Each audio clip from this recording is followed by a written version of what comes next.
নমস্কার বন্ধু, আমি বাপি আপনাদের খুবই আজ একটা গুরুত্বপূর্ণ ব্যাপার নিয়ে আলোচনা করতে চলেছি যে পলিশ কোন জায়গায় করা উচিত বা কোন জায়গায় করলে ভালো হবে।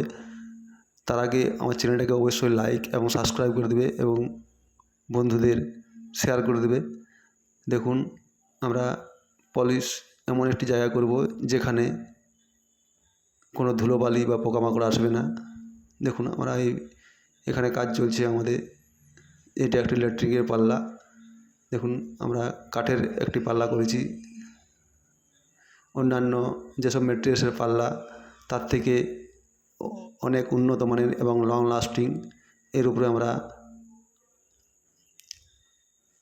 ওয়াটারপ্রুফ পলিশ করে দেব। যারা অন্যান্য ম্যাট্রিক্সের পাল্লা ব্যবহার করেছেন তারা অবশ্যই জানেন যে কতটা অসুবিধা হয় ব্যবহার করতে। এর সাথে সাথে আমাদের কিছু প্লায়ের কাজও চলছে এখানে।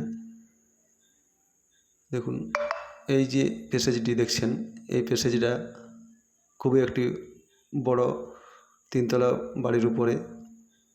এই প্যাসেজে আমরা উপরে একটা তিরপল খাটিয়ে দিয়েছি যাতে রোদ এবং বৃষ্টির জল না আসে। তার নিচে আমরা পলিশটা করি। আপনারা চাইবে যে খুব ফাঁকা জায়গার মধ্যে যেখানে যদি পারেও তাহলে এরকম উপরে করার চেষ্টা করবে। এই যে দেখছেন আমাদের সব যন্ত্রপাতি উপরে করার চেষ্টা করবে। উপরে করলে কি হয়, ধুলোবালি বা পোকামাকড় এসব জিনিসগুলো বেশি আসে না। আর এত সুন্দর একটা দামি পলিশের উপর যদি এসব হয়, পোকামাকড় বা ধুলোবালি পড়ে, তাহলে খারাপ লাগবে। তাই বলছি আপনারা এরকম জায়গায় করার চেষ্টা করে পলিশগুলো।